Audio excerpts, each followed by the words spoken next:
Okay, so a little bit of selling pressure on Friday.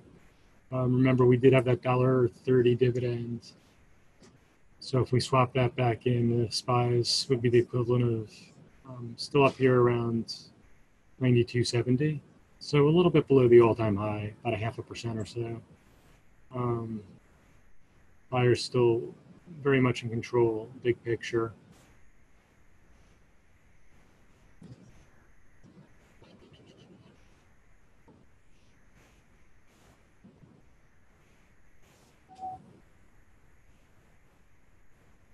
So we hit 292 right at the close on Friday, down about another 60 cents.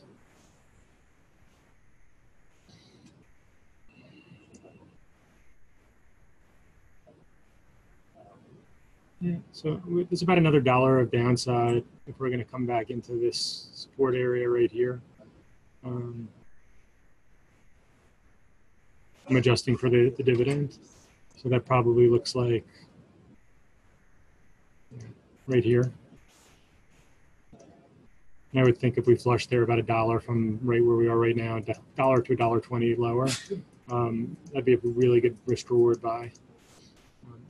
Usually about a week after the dividend, the prices normalize again. On IWM,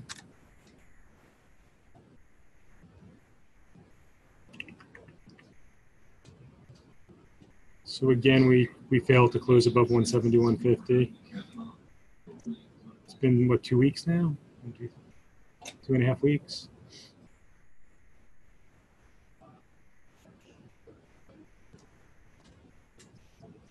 So once it took out the morning low, this is actually a clean move. Here's the morning low. I think some people shorted this. Got below and it came off $1. It's not bad. With no up move until it hit down that $1 mark. Closed at the low. So if it catches a bid, see if the sellers step down to this 170.90 to 171, or couldn't get above in the afternoon. I still think that we have 169 support now. About $1.25 below where it is. So pretty light news day, but we did have a low price stock, had some really good news. Here's the daily, just so you can kind of see. So it used to be a high price stock, became a low price stock, but even going back to AMRM is the ticker, going back to 2011 was at 20. 2012 made a lower high at 16. And then since then it's just been between $1 and $4.50. They had a multi-year study for their drug to see if it could reduce cardiovascular risk, and it outperformed its endpoint by a lot. One of the most conservative biotech writers I know actually came out and said the drug could be a blockbuster, and normally he's pretty much negative on everything. So in the pre-market, it traded above 12 a couple of times. Now it's come off. I do think after this initial selling is done, I don't know if it's going to take it down to 11 or 10, that over the next few days you could see this stock move to higher prices. Here it is.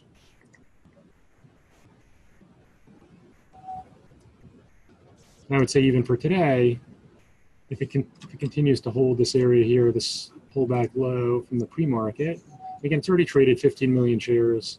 Normally trades 4 million a day. So clearly there's people trying to hold it up here above 11 and get it to break out and have another up leg, which I don't know, take it to 14, 15.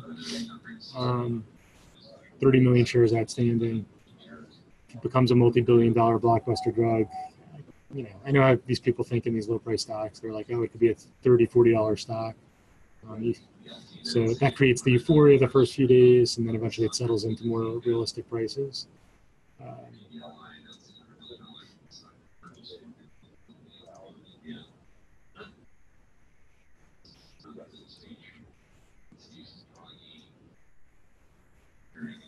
So people are like, you know, people are selling into this, trying to capture a little short. They made some money. But as soon as it has any type of move above pre-market high, you have to be long it against $12 and see what you can get. Certainly a spike on the open up to here. and a failure and starts to hold below 12 again, then I would look to see if it came in. XON. So this was interesting. This company, which is a real company, here's the chart. This was up in 2015 when Biotech hit the high. It was up almost $70. We had that multi-year down move in Biotech.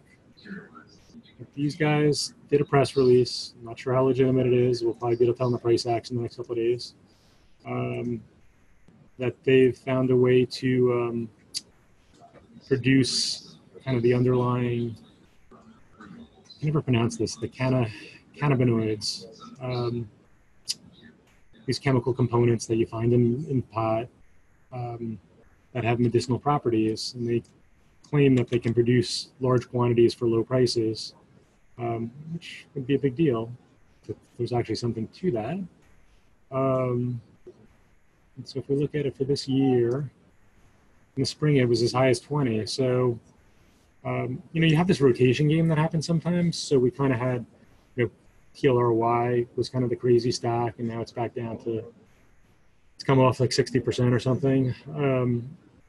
But then you have like these companies come along and they make announcements, and sometimes they become the flavor of the day or the flavor of the week, and people, got their money out of, a few of the names that flew, and then it started to come off and they look for the next thing.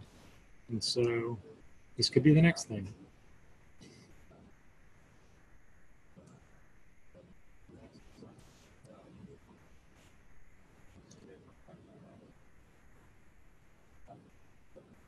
And not a huge amount of volume, only a couple 100,000 shares. Normally does 800,000. When it bottomed over the summer, down at below 13, it did about 10 million shares. So I would think that it's going to do a bunch of volume today. Right now, what do I have? I have 17, 17 and a half, 19, 20. I have this.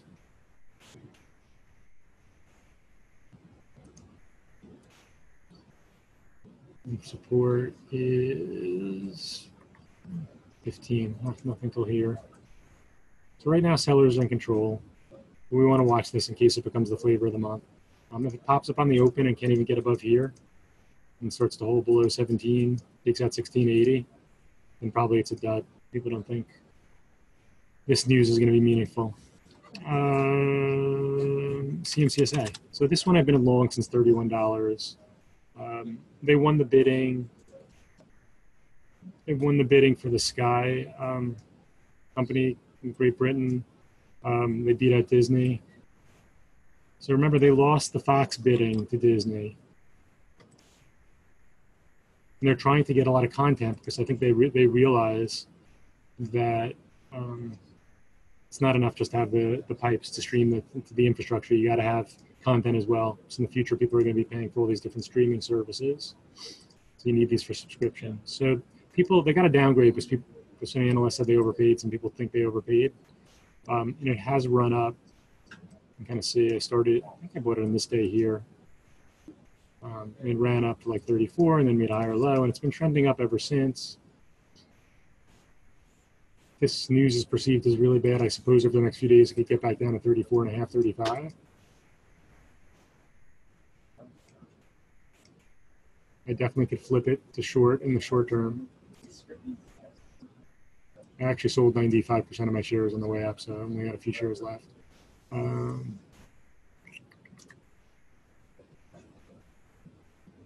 So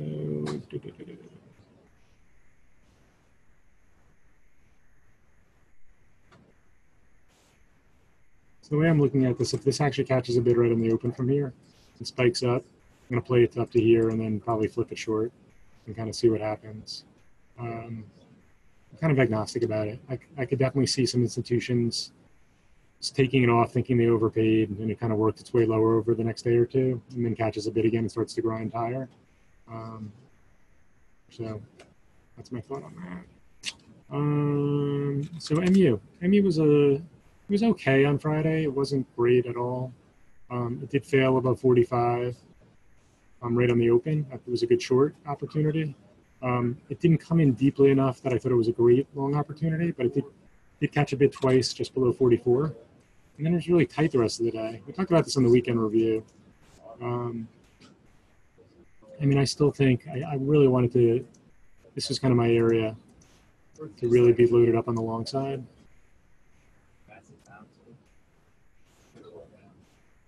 To the support, kind of a flush to the support, and then hold it longer term for move back up to 48.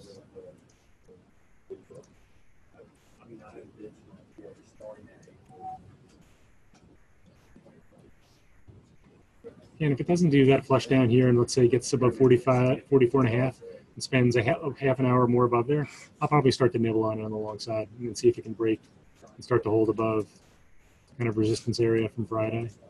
UNFI, this was a really good bounce. Our firm is still net shorted, so I did not play the bounce, but I thought it was pretty clean. It flushed below 29 on the open and then started to hold above it.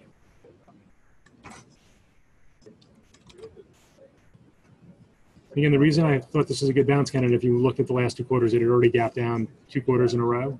So I thought there was a decent chance the news had been priced in and could put in the low on the open. I actually put in the low, not quite on the open. At 10 a.m. it did though. It was pretty clean, just made a couple of higher lows, and like that was it. Tried to roll over once here below 30. But closed pretty much at the high. So it does look like there's some more upside there, probably up into this area up here.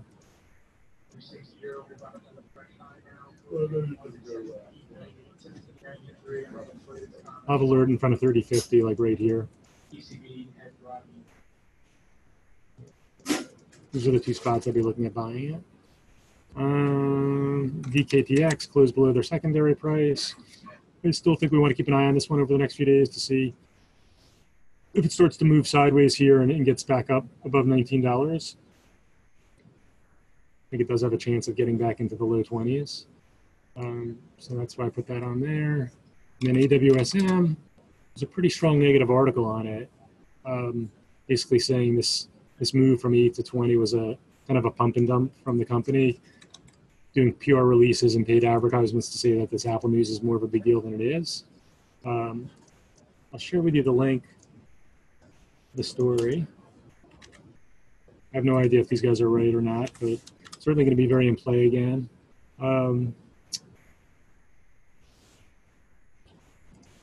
Anybody who's long from above 17 and a half has got to be nervous right now.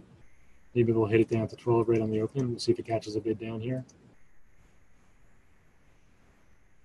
It did big volume. It did over 10 million shares on Friday, so it's going to do at least 5 million shares today. So it's going to be liquid. So we'll see. The market will tell us. Like it could bounce, maybe even have a lower high, or not even get close to the 17 and a half. Maybe it bounces even to like 15 and a half to 16. And people who are long from here will start to sell it. And if it rolls over and gets below 15, then maybe you'll have the crash to 12 or lower. It could go all the way right back down to $10. So we'll see what the price action looks like after the open. So that's it. So just a reminder to everybody, put in if you have questions, put it into the chat when I'm doing the morning meeting. I don't look at the Q&A. I can only keep so many windows open.